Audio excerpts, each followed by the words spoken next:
So kung tetest mo, pindutin mo, full charge pa rin yan.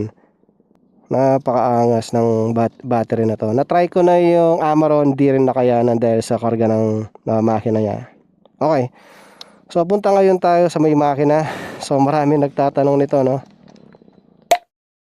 So sa makina niya guys, naka RS8 tayo na 66mm bore. Naka RS8 na superhead. Nakalimutan ko, balang ko 23, 26 or something. Basta nandun yun eh. Tapos naka RG tayo na throttle body 40mm. Ayan. And of course nag mushroom tayo na filter. Guys, yung velocity para sa akin is hindi masyadong nakakatulong kasi lahat ng dumi nahihigop niya agad. So ang ginawa namin, bumili kami ng mushroom type para at least ma-filter niya yung dumi. Isa pa sa mga ginawa namin dito nakakaiba is itong parang tapalodo niya. Kasi usually nilalagay yan dito. So ang nangyayari yung dumi, pag basa yung daan, dito halos tumatama sa taas.